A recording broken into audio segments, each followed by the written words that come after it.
उसके अंदर red colour का जो है वो एक बीम ऑफ लाइट होता है जो बिल्कुल एक पतली सी स्ट्रीम बनाता है और बहुत दूर तक पहुंचता है, तो इसको हम कहते हैं लेजर।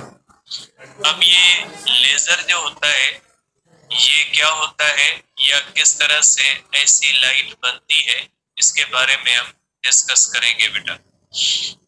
अब पहले आपको बेटा पता होना चाहिए कि बेटा मोनोक्रोमेटिक और कोहेरेंट लाइट क्या है और जो रैंडम नेचर की लाइट क्या होती है बेटा। देखिए बेटा, जिस तरह से कोई भी आम सोर्स ऑफ लाइट होता है, सन है या कोई भी और बल्ब है या कोई भी और चीज है जो लाइट इमिट करती है, तो ऐसे सोर्स ऑफ लाइट को हम कहते हैं कि ये रैंडम नेचर का सोर्स ऑफ लाइट है।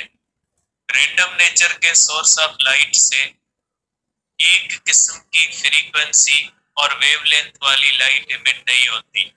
इसमें से डिफरेंट फ्रीक्वेंसीज और वेवलेंथ वाली लाइट जब किसी भी चीज से इमिट होती है तो ऐसी लाइट को हम कहते हैं रैंडम लाइट।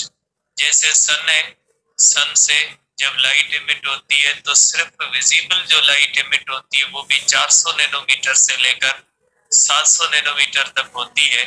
तो ऐसा कोई भी सोर्स ऑफ लाइट जिसमें से निकलने वाली लाइट की फ्रीक्वेंसी और वेवलेंथ एक जैसी नहीं होती, डिफरेंट फ्रीक्वेंसीज और डिफरेंट वेवलेंथ्स वाली लाइट इमिट होती है, तो ऐसे सोर्स ऑफ लाइट को कहा जाता है कि इसमें से रैंडम नेचर की लाइट इमिट होती है।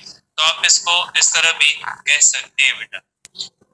मैं पहले इन दोनों की डेफिनेशन लिखता हूं, फिर हम करते हैं बेटा लेजर को, कि बेटा लेजर क्या होता है या लेजर किसको कहा जाता है बेटा। अब इसके अंदर सबसे पहले आपको पता होना चाहिए नॉन मोनोक्रोमेटिक बेटा, non monochromatic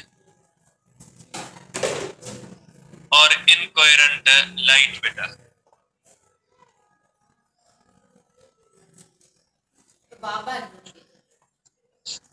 random nature of light बेटा, ऐसी लाइट जो इनकोहेरेंट हो, इनकोहेरेंट और नॉन मोनोक्रोमेटिक हो बेटा।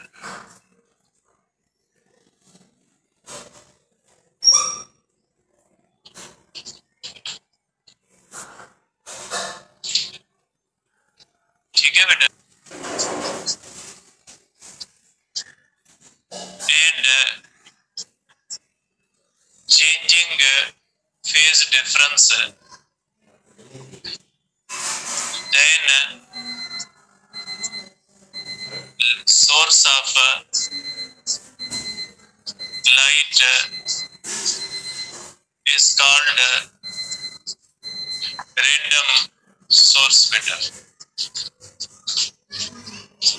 बेटा कोई भी ऐसी चीज जिसमें से निकलने वाली लाइट की न फ्रीक्वेंसी एक हो, न वेवलेंथ सेम हो, न ही उनका कांस्टेंट फेज डिफरेंस हो, तो ऐसी जो लाइट होती है उसको इनकोहेरेंट या नॉन मोनोक्रोमेटिक या रैंडम नेचर की लाइट कहा जाता है। जैसे आम तरह से हमारे पास लाइट होती है, ट्यूबलाइट की लाइट ऐसी होती है, बल्ब की लाइट ऐसी ही होती है, और हमारे पास सन की लाइट ऐसी होती है। जो आम हमारे पास जितने भी सोर्सेस ऑफ लाइट होते हैं उनमें से निकलने वाली लाइट इस तरह से होती है कि उसमें से निकलने वाले सब के सब रेस की न फ्रीक्वेंसी सेम होती है, न वेवलेंथ सेम होती है, न ही उनका एक जैसा कांस्टेंट फेज डिफरेंस होता है। इसलिए हम कहते हैं कि ये लाइट जो होती है ये रैंडम नेचर की लाइट है या इनकोहेरेंट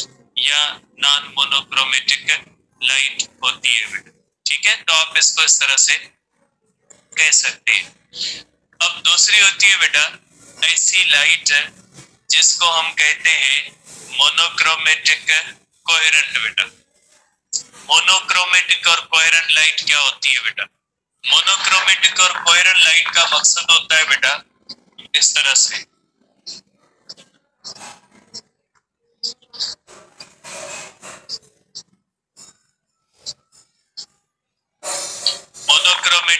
होती है बेटा। मोनोक्रोमेटिक लाइट का मकसद क्या होता है, या कोहेरेंट लाइट बेटा। मोनोक्रोमेटिक कोहेरेंट लाइट बेटा। लाइट, ठीक है बेटा, light having single frequency wavelength is called monochromatic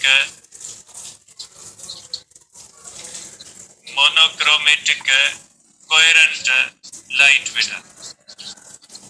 ये मोनोक्रोमेटिक कोहेरेंट लाइट होती है बेटा। ऐसी लाइट जिसमें से निकलने वाले सब के सब रेज जो होते हैं उनकी सिंगल फ्रीक्वेंसी, सिंगल वेवलेंथ होती है और कांस्टेंट फेज डिफरेंस होता है, तो हम कहेंगे कि वो लाइट जो होती है वो मोनोक्रोमेटिक और कोहेरेंट लाइट होती है। ठीक है, तो लाइट दो तरह से हो सकती है बेटा, इनकोहेरेंट और नॉन मोनोक्रोमेटिक, और कोहेरेंट और मोनोक्रोमेटिक। अब आ जाते हैं बेटा लेजर, कि लेजर का मतलब क्या होता है बेटा। लेजर किसको जाहिर करता है बेटा।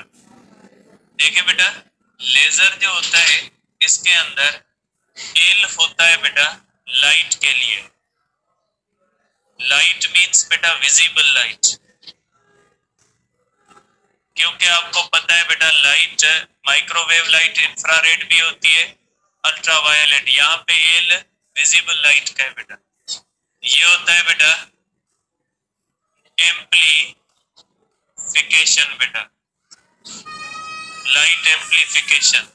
ये एस होता है बेटा स्टिम्युलेटेड, ठीक है, और ये जो ई होता है बेटा ये होता है इमिशन, और ये जो आर होता है बेटा ये रेडिएशन होता है। लेजर बेटा शॉर्ट फॉर्म है किसका, light amplification by stimulated emission of radiation. ठीक है बेटा, अब ये जो रेडिएशन होती है इसके अंदर स्टिम्युलेटेड रेडिएशन क्या होती है, स्पॉन्टेनियस इमिशन क्या होती है, इसके बारे में तो आगे डिस्कस करते हैं, लेकिन आप इसके अंदर ध्यान में रखिएगा कि लेजर का जो फुल फॉर्म होता है वो होता है light amplification by stimulated emission of radiation. कि किसी भी लाइट निकले जिसके अंदर स्टिम्युलेटेड इमिशन हो, क्या होती है इसको डिस्कस करते हैं। तो ये लेजर का फुल फॉर्म है बेटा।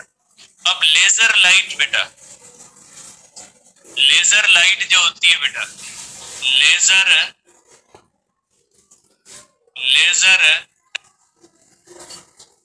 कंसिस्ट्स, ठीक है बेटा, monochromatic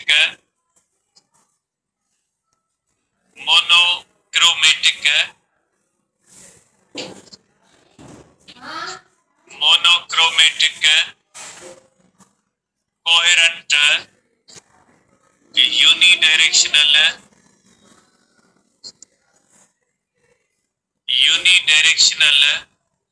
and highly intense beam of light बेटा।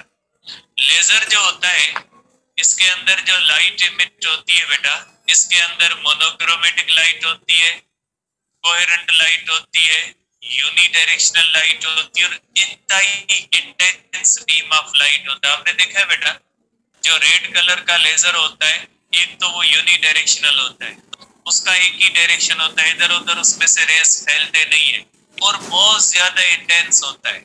ये लेजर बीम जब बहुत ज्यादा इंटेंस होता है तो इसके अंदर इतनी एनर्जी होती है कि ये जिस चीज के ऊपर, अगर लोहे के ऊपर अगर आप इसका इंटेंस बीम फॉल करवाओ तो मेल्ट हो जाता है। आपने देखा होगा फिल्मों के अंदर के जोर आते हैं और एक डिवाइस इस तरह से तिजोरी के ऊपर फेरते हैं और तिजोरी जो होती है वो सारी की सारी इस तरह से गिर जाती है, बड़ी जो लोहे की होती है। ये बेटा सही है, क्योंकि इसके अंदर ऐसे डिवाइसेस होते हैं जिसके अंदर लेजर बीम्स होते हैं। वो इस तरह से किसी भी बहुत ही थिक मेटल पीस के ऊपर अगर लगाते हैं तो उसको कट कर लेते हैं इस तरह से, क्योंकि ये हाईली इंटेंस बीम होता है, बहुत ज्यादा एनर्जेटिक बीम्स इसमें से बनते हैं। तो बेटा जो लेजर लाइट होती है इसके अंदर यूनिडायरेक्शनल विजिबल लाइट का बीम होता है। जब हम लेजर कहते हैं तो लेजर के अंदर विजिबल लाइट का जो बीम होता है उसमें रेड का हो सकता है, ग्रीन का हो सकता है, ब्लू का हो सकता है, येलो का हो सकता है, वायलेट का हो सकता है, किसी भी कलर का, विजिबल कलर का जो बीम ऑफ लाइट हो जिसके अंदर मोनोक्रोमेटिक और कोहेरेंट रेज हो, यूनिडायरेक्शनल हो, हाईली इंटेंस अगर हो, तो ऐसा जो बीम ऑफ लाइट होता है उसको हम लेजर कहते हैं। अगर ये इंफ्रारेड लाइट का हो तो उसको मेजर कहा जाएगा। ठीक है, मेजर का मकसद है स्टिमुलेटेड इमिशन ऑफ रेडिएशन, और लेजर का जो आइंस्टाइन ने पेश किया, अगर तो बना सकते हो आप जो मोनोक्रोमेट, कोहेरेंट और हाई, इसका लेजर का जो कॉन्सेप्ट पेश किया था साइंटिस्ट था, उसने सबसे पहला दुनिया का लेजर बनाया था जो रूबी क्रिस्टल से रेड कलर का लेजर बनाया था। मेमन ने सबसे पहले दुनिया के अंदर जो लेजर क्रिस्टल का रेड कलर का जो हाईली इंटेंस बीम से बनता है। ठीक है, तो आप लेजर है। लाइट एम्प्लीफिकेशन जो होती है वो विजिबल लाइट की जब होती है तो उसको लेजर कहा जाता है। अगर माइक्रोवेव की हो तो उसको मेजर कहा जाएगा। इंफ्रारेड की जो होती है उसको क्या कहा जाता है? मेजर कहा जाता है। तो आप इसको इस तरह से देखेंगे। ठीक है बेटा, तो लेजर के बारे में आपका माइंड क्लियर होना चाहिए कि लेजर किस लाइट को कहा जाता है। हर लाइट को आप लेजर नहीं कह सकते, क्योंकि हर लाइट ना मोनोक्रोमेटिक होती है ना इनकोरेंट होती है। आम तरह से जितने भी सोर्स ऑफ लाइट होते हैं वो नॉन मोनोक्रोमेटिक होते हैं और इनकोहेरेंट होते हैं। लेजर के अंदर ऐसी लाइट हम पैदा करते हैं, मोनोक्रोमेटिक होती है, कोहेरेंट होती है, यूनिडायरेक्शनल होती है, हाईली इंटेंस बीम होता है। आम तरह से तो हमारे पास ऐसी कोई भी लाइट नहीं होती। तो इसको पैदा करने के लिए क्या किया जाता है, कैसे पैदा किया जाता है, तो इसको हम सीखेंगे। अब लेजर को सीखने से पहले आपको 3 प्रोसेसेस जो है वो पता होने चाहिए बेटा। बेसिक प्रोसेसेस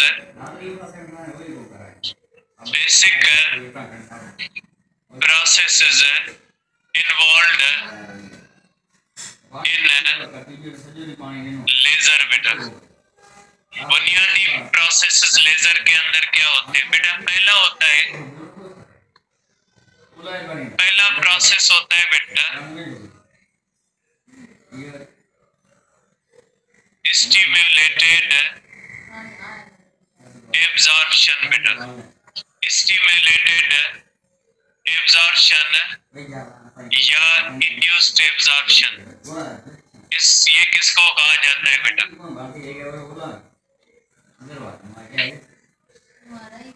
ठीक है बेटा। अब देखिए बेटा, सपोज करें आपके पास एक एटम है, उस एटम की 2 स्टेट्स है बेटा। ये आपके पास एटम है और उसकी 2 स्टेट्स है बेटा, इस तरह से बेटा। सपोज करें बेटा उसकी 2 लेवल्स है, इस तरह से 2 लेवल्स है बेटा, इस तरह से, ये इस तरह से बेटा 2 लेवल्स है, इस तरह से। ये स्टेट E1 है और ये स्टेट E2 है। सपोज करें बेटा एक इलेक्ट्रॉन स्टेट E1 में है, इलेक्ट्रॉन स्टेट E1 में है बेटा।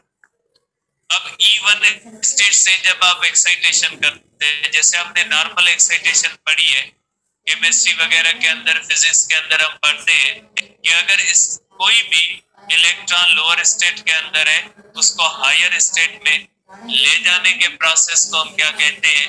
ले जाने के प्रोसेस को हम कहते हैं कि ये एक्साइटेशन है।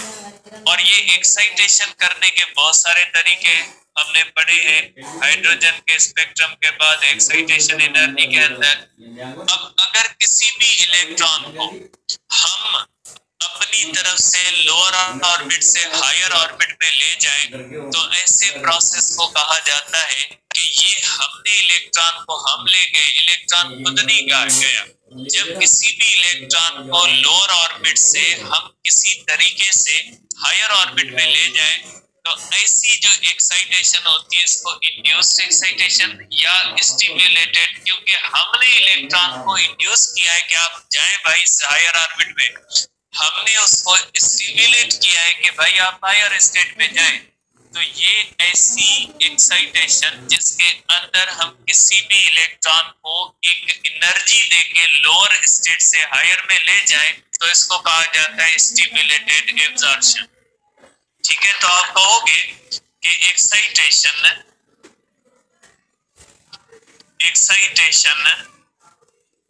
Of electron from lower orbit, lower energy level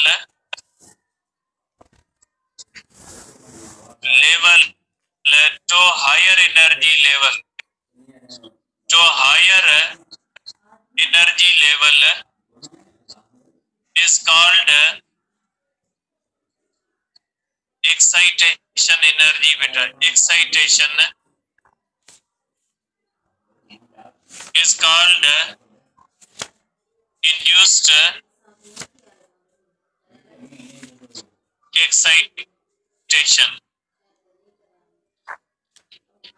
Excitation of electron from lower energy to higher energy level by external source। बेटा किसी भी बाहर के सोर्स की वजह से, external source is called induced, या जो है बेटा आप इसको स्टिम्युलेटेड, इंड्यूस्ड आप लिख के स्टिम्युलेटेड एक्साइटेशन कहोगे।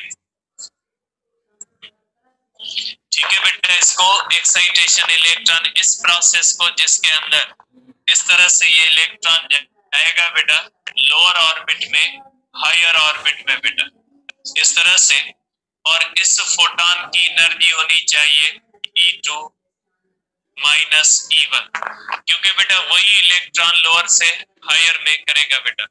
और ये नॉर्मल स्टेट है बेटा, नॉर्मल स्टेट है बेटा, एक्साइटेड स्टेट है लेकिन ये नॉर्मल एक्साइटेड स्टेट है बेटा, ये नॉर्मल एक्साइटेड स्टेट है बेटा। ये हो गया बेटा आपके पास स्टिम्युलेटेड एब्जॉर्प्शन या इंड्यूस्ड एब्जॉर्प्शन। दूसरा प्रोसेस होता है बेटा जो हमारे पास सेकंड प्रोसेस होता है बेटा, वो होता है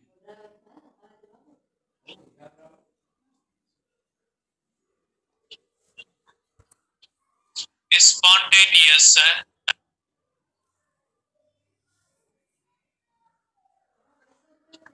अब स्पॉन्टेनियस इमिशन का मकसद क्या होता है बेटा? ये तो हुआ इंड्यूस्ड, और बेटा आप इसको कह सकते हैं कि स्टिम्युलेटेड एक्साइटेशन। इसके अंदर हम फोटॉन देते हैं इलेक्ट्रॉन को, और फोटॉन देके इलेक्ट्रॉन को जब लोअर ऑर्बिट से हायर ऑर्बिट में ले जाएं और बाहर के सोर्स की वजह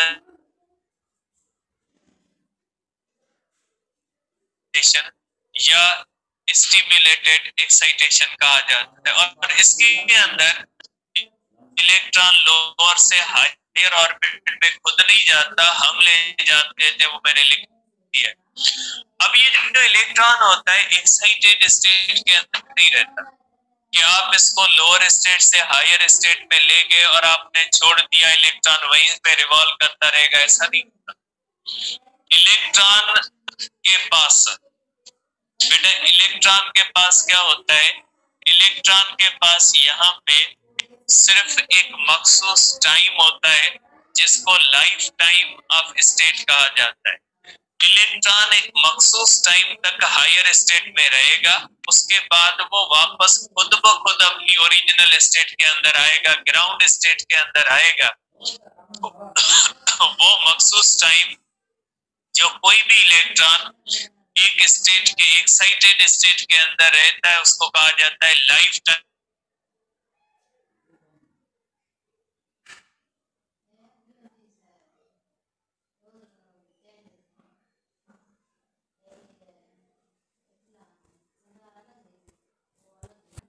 Of a normal excited state.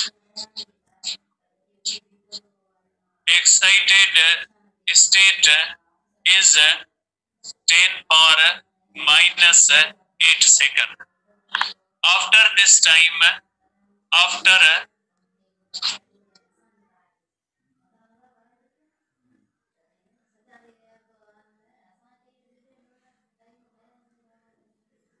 pulse to lower state spontaneously, not of external origin. बेटा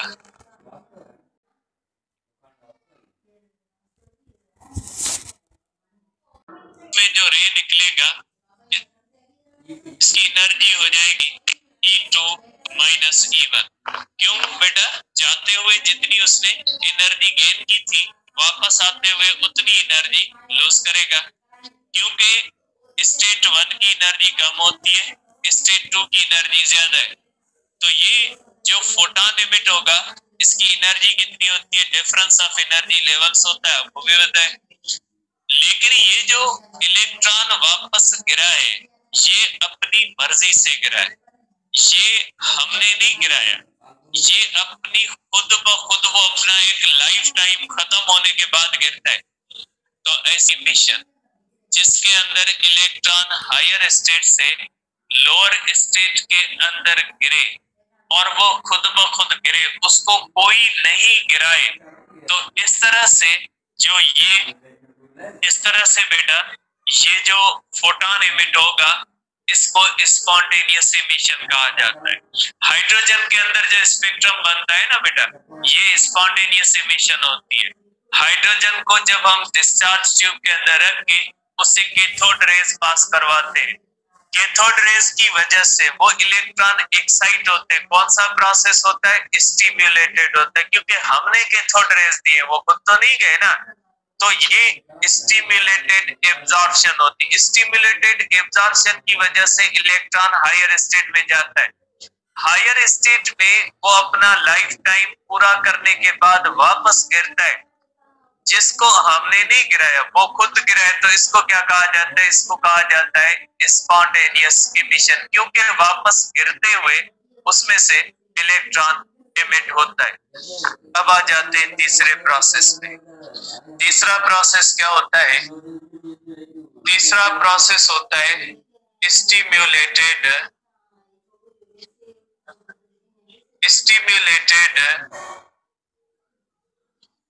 इमिशन। ठीक है बेटा, स्टिम्युलेटेड इमिशन को पढ़ने से पहले आपको पता होना चाहिए मेटा स्टेबल स्टेट। बेटा मेटा स्टेबल स्टेट क्या होती है इसकी डिटेल्स में तो हम नहीं जा रहे, लेकिन बेटा ये वो स्टेट होती है जिस स्टेट के अंदर इलेक्ट्रॉन का लाइफ टाइम 10 पावर -8 से ज्यादा होता है। जिस स्टेट के अंदर इलेक्ट्रॉन ज्यादा देर तक रह सकता है, जिस स्टेट के अंदर इलेक्ट्रॉन ज्यादा देर तक स्टे कर सके, ऐसी स्टेट को मेटा स्टेबल स्टेट कहा जाता है। State in which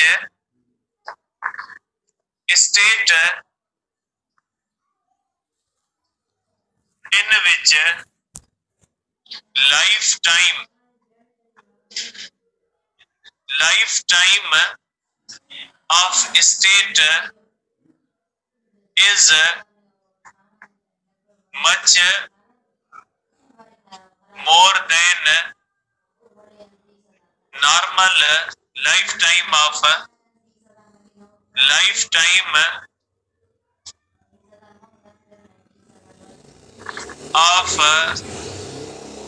normal excited state बेटा, ठीक है। और ये होता है बेटा 3 × 10⁻³ सेकंड्स, और इसका ऑर्डर कहते हैं ऑर्डर ऑफ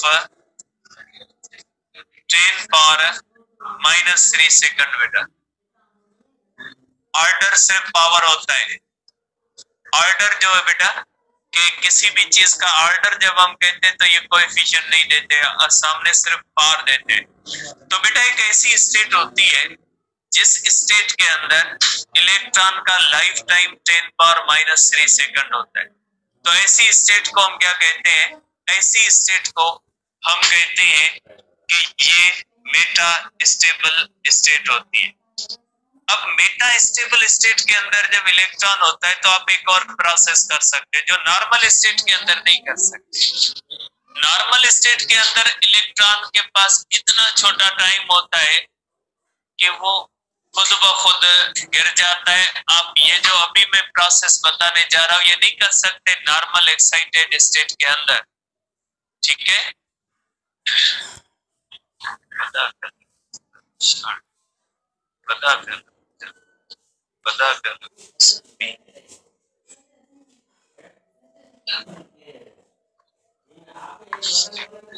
तो देखिए ये हो जाएगा कि ये जो प्रोसेस हम कर रहे हैं मेटा स्टेबल स्टेट के अंदर करते कैसे होता है बेटा, देखिए